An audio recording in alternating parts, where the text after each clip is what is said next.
kebijakannya.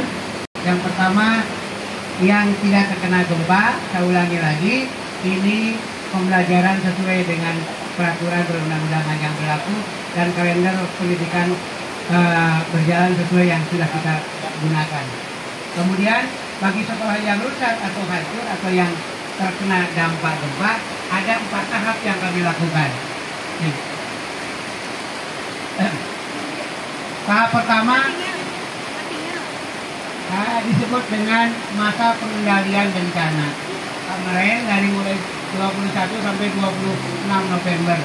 Apa yang kami lakukan? Pertama, membentuk tim relawan di Tikora. Kemudian pencarian, identifikasi dan penyelamatan korban yang kami lakukan di wilayah Dinas Pendidikan. Kemudian verifikasi pendataan keluarga besar di Tikora. Jadi hasil datanya ini jumlah guru yang terdampak, jumlah siswa yang terdampak. Kemudian verifikasi satuan pendidikan yang di lapangan juga jumlah sekolah yang terdampak. Kemudian melaporkan secara berkala. Setiap hari dilaporkan ke pos induk yang ada di Pemda. Nah, ini data yang kami hasilkan dan data ini sebetulnya sudah masuk termasuk dari SMA, SMK, SLB, RAMI sudah ada data yang masuk. Sudah kita sinkronisasi data. Ya, jumlah lembaga yang terdampak ada 511 lembaga, 2.329 ruangan. Kemudian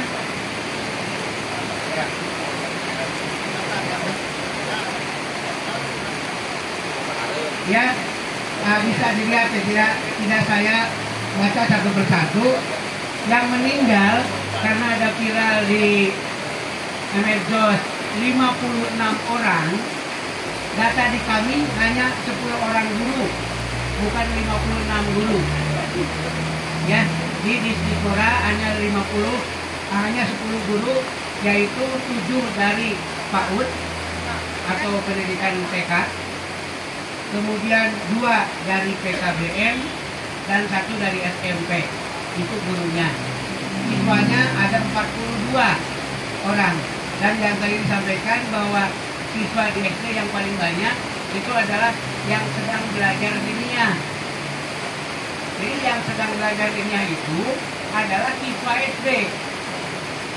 Ya, yang di Balisariu gimana itu ya? Berapa orang? 21 orang yang tertimpa. Itu semuanya dari siswa SD. Sehingga 42 orang. Nah, kemudian rumah yang rusak dari GTK, ini data kami dari rumah rusak ringan 580, rusak berat 401, yang ambruknya di sini 4 sekolah, ini bukan 2 ya, rumah 405 yang ambruknya. Ini data. Jadi, tahap 2 yang kami lakukan, yang sekarang ini sedang kami lakukan, pertama masa pengendalian bencana, yaitu menyediakan tempat pengungsian, pengiriman, penyerahan barang bantuan kepada guru dan siswa. Nanti sudah kita lakukan dari bantuan yang masuk ke Dinas Pendidikan ke sini, sudah kami distribusikan dan sudah kami termasuk tenda, termasuk sembako yang ada ke kita sini, sudah hampir 1.200 paket sudah kami sebarkan.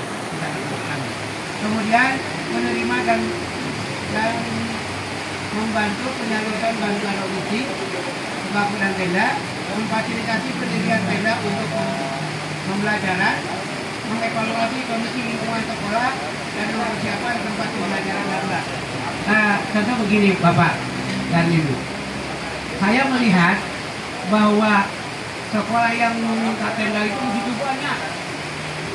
Kalau saya hitung ratusan yang minta tenda dari berbagai lapisan dan tingkatan di luar masyarakat. Ternyata setelah kita ke lapangan, masih ada sekolah-sekolah yang sebetulnya kerusakannya masih ringan, mungkin masih rusak ringan. Ada ruangan-ruangan yang masih bisa dipakai belajar. Karena itu saya mohon kesepakatan dari para donatur atau lembaga yang memberikan bantuan tenda, karena jumlahnya belum memenuhi kebutuhan, maka kita punya komitmen. Satu, tenda diberikan betul-betul ke sekolah yang sangat membutuhkan karena ruangan belajarnya tidak ada. Tidak bisa lagi ruangan kelas dipakai belajar. Itu yang satu. Yang kedua, sekolah yang memang masih berdiri tapi rusak berat, tidak ada ruangan yang bisa dipakai. Ya. Ketiga, mungkin dari sekolah yang mungkin di atas 50% kerusakannya.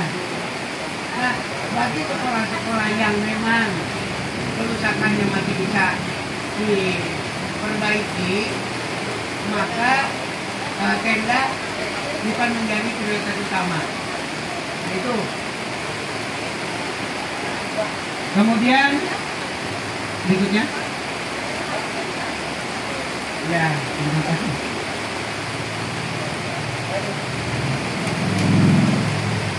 Selanjutnya ini data per kecamatan, Pak, Bapak dan Ibu. Ternyata data per kecamatan ini masih sangat perlu ada analisis dan tindak lanjut untuk lapangan. Contoh misalnya, kami mengambil SMA saja. SMA Cianjur ini ada 4 sekolah yang kena. Ternyata di sini tidak ada bangunan yang rusak, kosong. Apakah kosong tidak terdata atau kosongnya memang tidak ada? Dan ada juga di sini saya lihat di beberapa wilayah seperti di Cikalong di sini SMP ada 2, ya, ruangan di sini yang rusaknya ada 13. Ternyata tadi saya kumpulkan SMP di Cikalong mengangkat tangan, sekolah kami masih bisa dipakai, tidak rusak. Ya, tadi di Ciranjang juga sama, kami tidak ada yang rusak. Artinya, termasuk Bojong Picung tadi seperti itu, menyampaikan ruangan belajar seluruhnya tidak ada satupun genteng yang jatuh. Ini, padahal di sini masuk data. Maksud saya, yuk kita perbaiki kembali data ini untuk supaya tepat sasaran begitu Pak penggunaannya. Dan mungkin saya tidak akan bacakan semua bahwa betapa pentingnya kita memvalidasi data untuk agar bantuan tepat sasaran. Lanjut. Ini data yang hasil verifikasi kebutuhan tenda di Dinas Pendidikan. Ya, baru mohon maaf dari Disdikpora, SMP, SD, PAUD, PKBM. Contoh yang SMP. SMP itu data yang masuk bangunan rusak ada 59. Ternyata setelah dicek hanya 22 sekolah yang membutuhkan bantuan tenda. Itu pun harus dicek ulang ke lapangan. Jumlah yang dibutuhkannya sebanyak 53, baru masuk 7. Kekurangannya 56 lagi, 46 lagi. Yang lainnya sama. Jadi kami ini diverifikasi datanya dan saya berharap nanti ada tim bersama semua tingkatan untuk memvalidasi tentang kondisi lapangan betul tidaknya membutuhkan tenda. Itu tim itu saya berharap terdiri dari ada yang dari SLTA-nya, dari Disdikpora-nya, dari Kemenagnya, supaya bersama-sama ketika memberikan bantuan kebutuhan tenda dan sebagainya itu bisa tepat sasaran. Nah ini yang sudah kami lakukan pembagian titipan bantuan kita. Ya, lanjut. Nah ini kita penerimaan bantuan dan serah terima bantuan. Ya, ya. Ini semua bantuan-bantuan yang kami terima, kemudian kami distribusikan. Ya, jadi kalau kawan-kawan melihat di sini sudah habis begitu, memang sudah dibagikan. Ya, perlu diisi lagi begitu ya. Karena ternyata contoh Pak, kemarin daftar pertama yang dari Cugenang SD saja hanya 96 guru yang terdampak. Sudah kami distribusikan 96, ternyata datanya berubah jadi 250. Pak, kami cenah nemenan gimana? Ada yang cemburu tidak dapat, padahal bukan kami sengaja, memang datanya yang awal masuk hanya 96. Itu. Jadi memang masih banyak guru-guru yang memang belum mendapatkan bantuan karena kekurangan. Tahap ketiga yang kami harapkan, di tahap kedua juga itu sudah mulai rekan-rekan yang dari psikososial, dari berbagai lembaga, terima kasih kami sampaikan karena ada informasi laporan sudah banyak sudah ada ke lapangan. Dan ini juga membesarkan hati kami karena di lapangan banyak persoalan, terutama pada guru kepala sekolah. Bahkan kemarin ada yang dari Cugenang katanya begini, saya meminta data agar kita bisa merekapitulasi data untuk memberikan bantuan. Nah, yang dibutuhkan itu bukan data, tapi duit, begitu ya. Kemudian saya mengenal dipecat jadi kepala sekolah, 5 itu ayah habis gitu ya. Sekolah juga sudah hancur, apalagi gitu ya. Saking frustasinya mereka. Ya, ini terjadi di beberapa tempat. Karena itu saya kira sangat sedih bagi keberadaan rekan-rekan yang untuk psikososial memberikan kekuatan psikososial kepada kawan-kawan kita, terutama guru dan kepala sekolah yang ada di lapangan. Kalau lihat di sisi kota Cianjur mah katingalina tidak terlalu banyak ya, biasa-biasa saja, tapi setelah masuk ke dalam baru kelihatan gempa itu luar biasa dampaknya. Kemudian di tahap ketiga kami ingin meneruskan. Nanti antara tanggal 12 sampai tanggal 17 kita sudah berada di posisi persiapan pembelajaran.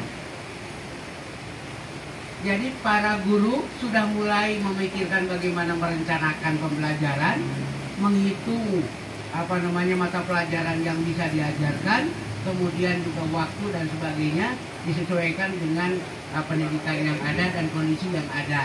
Kemudian untuk memperkuat terhadap sosiologi anak, ya psikososialnya, maka kami berharap dari rekan-rekan dari berbagai instansi yang memberikan trauma healing atau psikososial ini masuk kepada seluruh sekolah yang sudah kami siapkan. Jadi kami menyiapkan seluruh sekolah untuk serempak semuanya ada trauma healing. Sehingga yang tahap yang terakhir,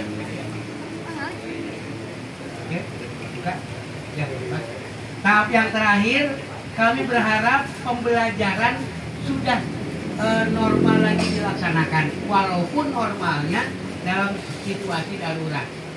Kami memberikan kesempatan kepada mereka untuk memilih berdasarkan situasi dan kondisi. Ada yang mungkin memilih daring, dan itu kemarin ada beberapa SMP yang sudah menghitung berapa jumlah siswa yang sudah punya gadget dan sebagainya, sudah mulai dihitung berapa yang tidak punya. Hanya resikonya di pulsanya dari siapa, ya itu dia dipikirkan pulsanya dari siapa.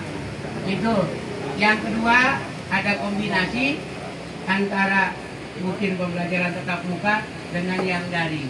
Itu juga diberikan kesempatan karena mungkin bagi yang dekat saya kira mungkin lebih enak kalau tatap muka karena banyak orang yang merindukan tatap muka.